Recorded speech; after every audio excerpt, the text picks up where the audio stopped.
The story picks up 5 years after the events of A Simple Favor. Stephanie Smothers, now a celebrated author, faces a slump as sales of her latest book falter. Stephanie attends a book signing event where she learns that Emily has been released from prison on appeal. Emily! Holy shit! Emily is set to marry Dante Versano, a wealthy Italian with organized crime ties. Emily claims that she won her legal battle. This time, she has returned not to seek revenge on Stephanie, but to invite her to be a bridesmaid at her upcoming wedding, which will be held on the picturesque island of Capri. And if you don't come, I'm gonna have to sue you into oblivion for using my name. Despite her initial reluctance, Stephanie agrees to serve as maid of honor. She brings her agent, Vicky, to Capri, hoping to salvage her career while avoiding any further lawsuits. Emily reassures them by saying, Because I won't kill you both? You're cute.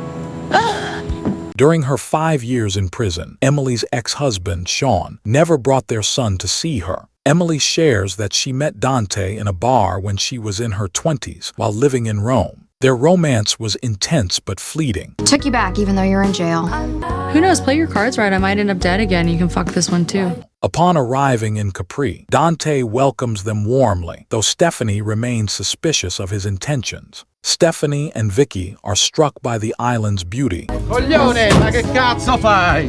Oh, Welcome to Italy.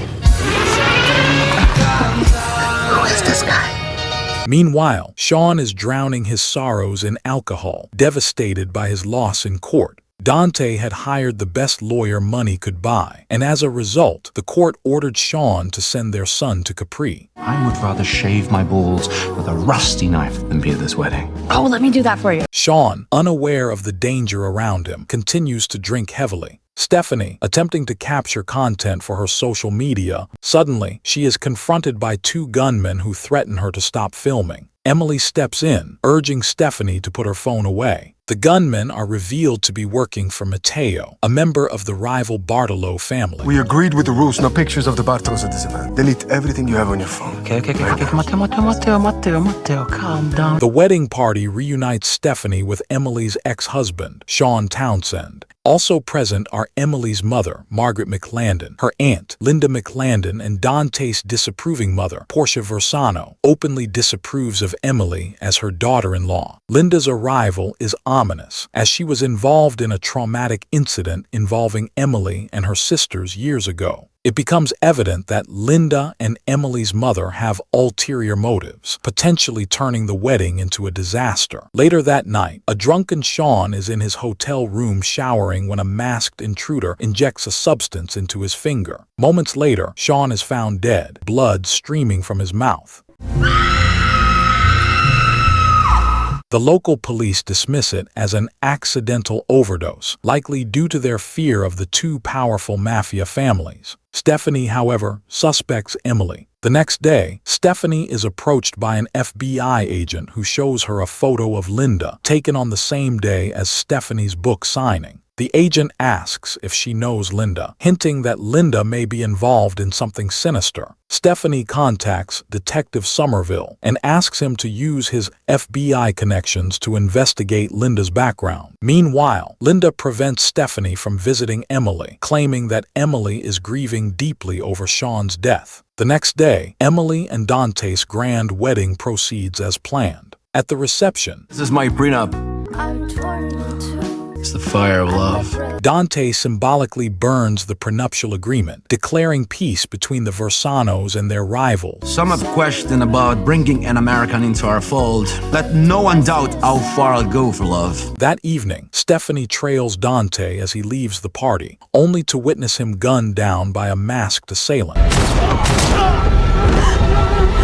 Dante's mother immediately blames Emily for the disaster. You tricked him into giving you everything. Loved him so much, don't say that. Portia accuses Emily, while Matteo Bartolo, Dante's rival, vigorously denies involvement. He insists that he would never harm Dante, citing the truce agreement between the families. Me under house arrest. Sean's dead. Dante's dead. Emily's acting creepy. and she is stunned to learn that her social media following has skyrocketed since the incident. Just heartless and cold to profit off this kind of tragedy. When did you get so invested, Aunt Linda? When you ruined my niece's life for the second time. The police confiscate her phone and passport. Soon after, Emily, dressed in black, confronts Stephanie and accuses her of ruining her life by stealing her lover yet again. You can confess, I'll make a deal, you can see your son again. I'm doing this for you. You told me once you loved me. I never said I loved you. Suddenly, Emily reveals herself to be Charity McLandon, Emily's hidden triplet, who stabs herself to frame Stephanie for the assault. With her name further tarnished, Stephanie is desperate. The FBI agent she met earlier discreetly arranges a meeting by passing her a note through a hotel staff member. With the agent's help, Stephanie manages to escape, then sneaks into Emily's mother's hotel room to uncover the truth. There, she learns a shocking secret. When Linda gave birth to triplets, Emily and Faith survived. But the third child, Charity, her stillbirth was faked by Linda, a con artist who raised her as her own. Stephanie contacts Detective Somerville, and he warns her about Linda. She then meets Irene, but before she can be taken to a safe house... Are you okay?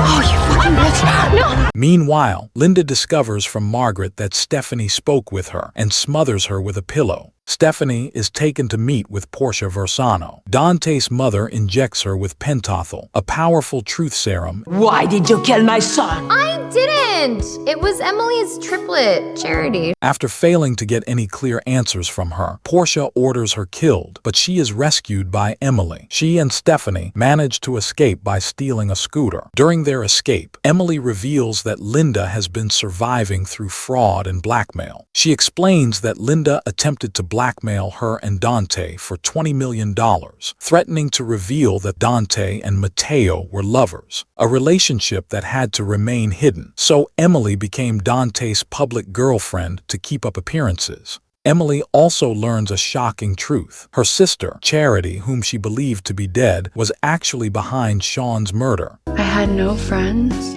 because Linda needed my help with her work.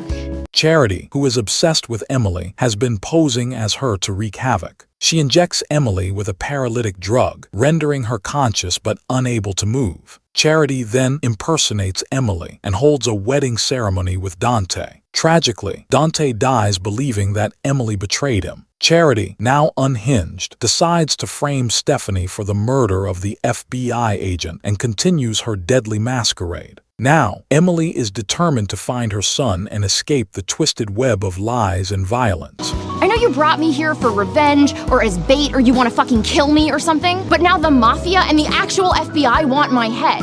You could have just left me alone. Why am I part of this? Why the fuck am I here? At that moment, Emily and Stephanie discover that Charity is posing as Emily and live streaming from Stephanie's phone, sending a coded threat to Emily and Stephanie that she will kill Nikki if Stephanie does not turn herself in. Stephanie and Emily confront Charity and Linda, who is holding Nikki at gunpoint. Linda plans to kill Stephanie and pin the murders on her, with Charity assuming Emily's life, money, and position within the Versano family. Goodbye, my dear niece. No.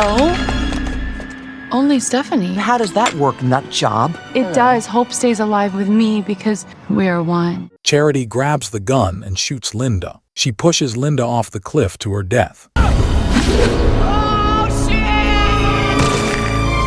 Following this, Emily persuades Charity to take her place in prison by confessing to the murders under Emily's name. This allows the real Emily to escape and go into hiding. In the aftermath, Charity is arrested and sentenced to life in prison. Stephanie returns to the U.S. to raise Nikki and writes a second book titled The Girl on the Isle of Capri, soon adapted into film, while Emily retreats into hiding. The film concludes with Emily being approached by her mother-in-law, Portia Versano, who offers her a place within the Versano family in exchange for a simple favor, hinting at Emily's deeper entanglement with the mafia. A simple favor. How simple.